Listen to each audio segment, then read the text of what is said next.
like to ask whether or not you have goals, but I want to ask you another question. How many of you know that if you had your life to live over again, you could do more than what you've done thus far? Raise your hands, please.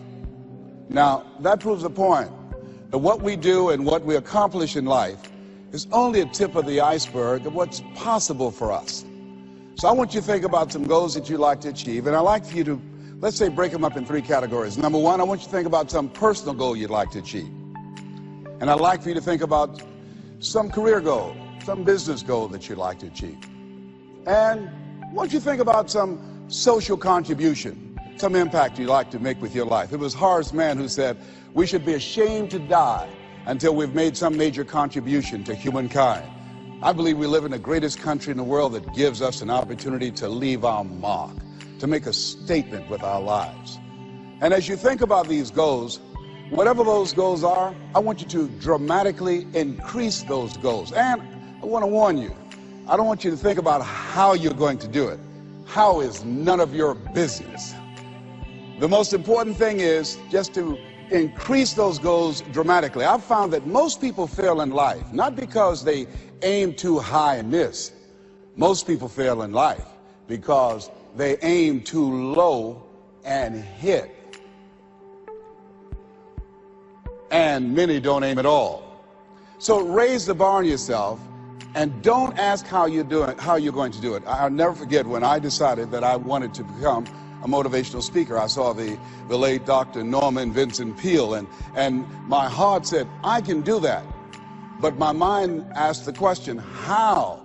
And for over 14 years, I would go see Zig Ziglar and Dr. Norman Vincent Peale and Jim Rohn and different speakers, and I would be in the audience, and my heart would pounce and say, you can do that, Les. And then when I would leave, I would be going to the parking lot, and my mind said, how are you going to do it? And I spent so many years trying to figure out how. I wasted 14 years. How many of you ever procrastinated? Raise your hands, please.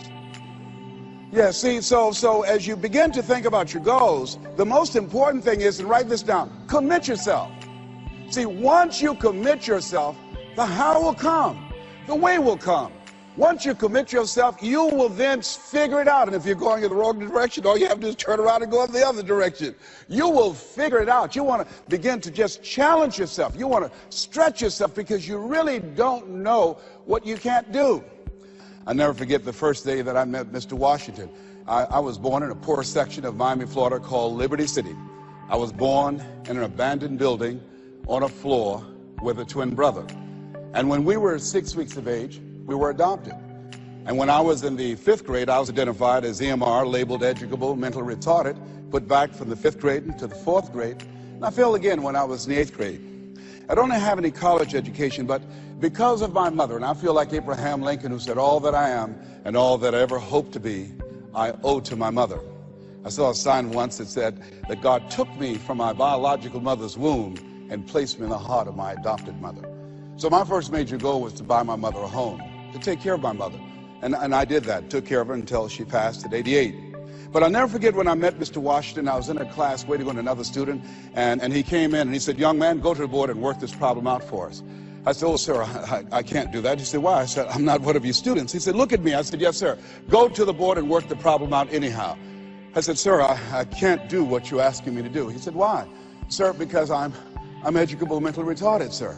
And as the students erupted in laughter, he came from behind his desk, he looked at me and he said, don't you ever say that again.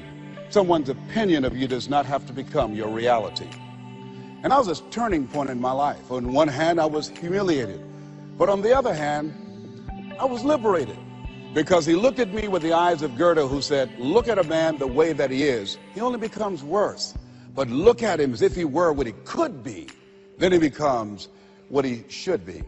And so Mr. Washington, he challenged me. And I want to challenge you right now about raising your goals. And I want you to shake someone's hand on your right and left, look them in the eyes and say, stretch yourself. Yeah, see, I think that you really have to stretch yourself to discover your stuff. I think that we have to really begin to experiment with life. And I said that you have something special. I didn't say that just to be kind and courteous. You do. See, I think that there are not many people that come to seminars and workshops or will watch a program of this nature. Why? I just think that most people are just satisfied to where they are. I'm reminded of a man one day. He was walking down the street and he passed his porch where some people were on the porch talking, and there was a dog moaning and groaning. And he was curious why the dog was moaning and groaning, and he went back and he said, excuse me, he asked the owner, why is the dog moaning and groaning? The guy said, because he's laying on a nail. He said, well, why won't he get off? He said, it's not hurting bad enough for him to get off. Just hurting bad enough to moan and groan. How many of you know people who should be here? Raise your hands, please. How many of you know people, all they do is moan and groan? Moan and groan. I'm not making enough money. Moan and groan. I'm unhappy with my job. 87% of people go to jobs that they hate. And in addition to that, you know, as we know that we have the dubious distinction in this country that on Monday morning the heart attack rate increases over 35%. On Monday morning between 6 o'clock and 9, people going to jobs that they hate. The heart said, didn't I tell you I didn't want to go? And attack them. Some of you don't want to go to work next Monday. So the thing is this, so you want to find out what resonates with you. What is it you really want to do? You want to experiment with life and find out what fits for you. You have something special. You have greatness within you. You have the ability to do more than you can ever begin to imagine. See, I believe that anybody through observation and practice can perform at the level of excellence. But when you're pursuing your greatness, and this is worth writing down, you don't know what your limits are, and you act like you don't have any. So I say to you, you have something special. You have greatness within you. And I want to make 4 things clear. Number 1, everything that I'm going to say, you already know it. If what I share, the message that I'm going to express right now and share with you, if it wasn't a part of who you are already, you wouldn't be in the audience. That's number 1. That's very important. It's already in you. I'm going to only confirm and validate that which is a part of you anyhow. The second thing is, everything I'm going to say to you, you've heard it before. From people with college degrees and credentials, I can't hold a candle to. It's common sense, but not common practice.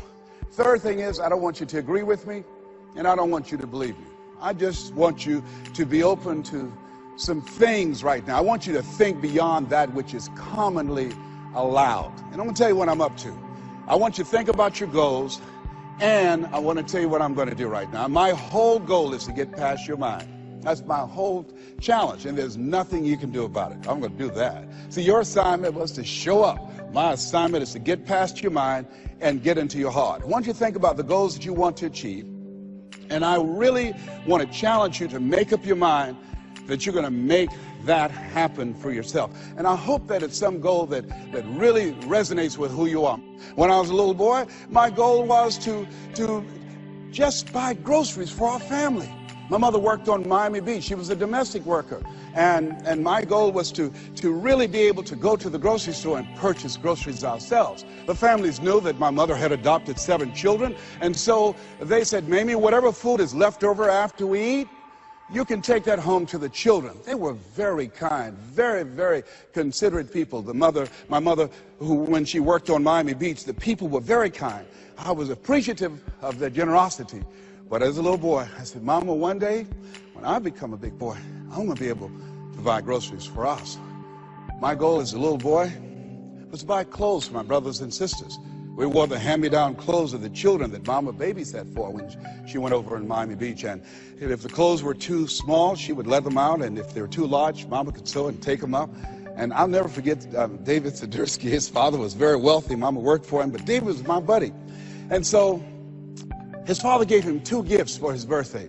Gave him a brand new boat, but he also gave him some motivational tapes. Earl Nightingale, I'll never forget. So he said, David, man, let me tell you something.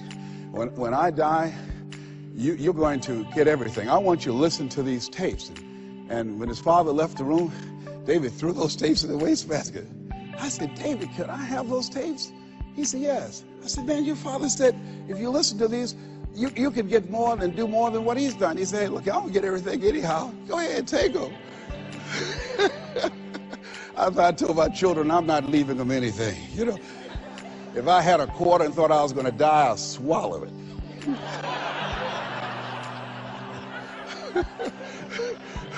Write this down. It's not what you leave for your children, it's what you leave in them. Not what you leave for them, what you leave in them. No, absolutely not. I'll tell you something else happened. I never forget. Mama came home one day and said, Leslie, David sent you a new pair of shoes his father got for him. I said, oh, Mama, thank you so much. I can't wear David's shoes. I said, why? Well, you tell my buddy that, you know, I wear size 9.5. He wears size 9. She said, boy, shut up, sit down and put those shoes on. She said, Marianne, go get some Vaseline. And she came in there, and my sister started rubbing the Vaseline on my feet. And she said, run some water in the bathtub. And she's not going there and put your feet in those shoes and don't mash the heel down. I said, Mama, shut up, boy, don't mash the heel down. And then she had me to get in the bathtub. I said, Mama, these shoes hurt. She said, get in there and walk around in the water. And I'm walking around the bathtub. Then she tried to distract me. I knew what she was doing. How'd you do at school today? I did good. Did you get in any fights? No, ma'am. You know you fought somebody. Well, I only hit 3 people today. and then after a while, she said, how you doing? I said, well, they hurt. Do they hurt as bad as they were before? No, ma'am, they feel a little bit better. Keep on walking, keep on walking. And then after a while, when the leather soaked up the water, the leather began to stretch to a perfect 9.5. You think Fortune 500 companies started talking about doing more with less? My mother been doing that for a long time. It's amazing what you can do. But who would have thought, anybody looking in on this kid and these 7 children, who would have thought? And I look at you, and I say, you have greatness within you. You have the ability to do more than you can ever begin to imagine.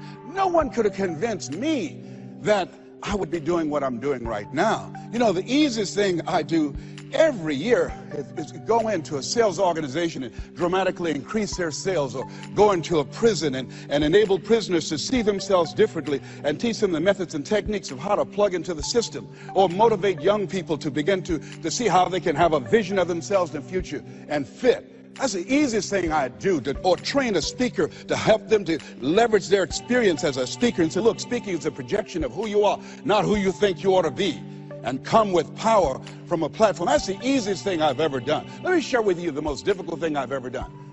The most difficult thing I've ever done was to believe that I can do what I'm now doing.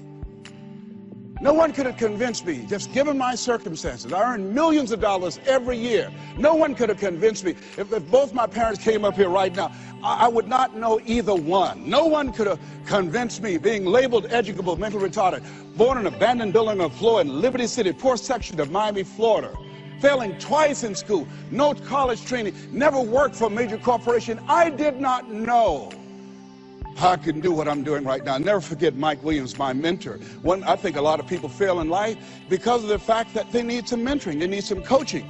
Repeat out to me, please. You need some coaching. Yeah, see, you can't see the picture when you're in the frame. I remember Mike saying, Les, you can do this. Mike, how, man? Wait a minute, Mike. How much am I going to be able to charge, Mike? Les, well, you could start out at $1,000 an hour. Mike, I don't make that working for 2 weeks.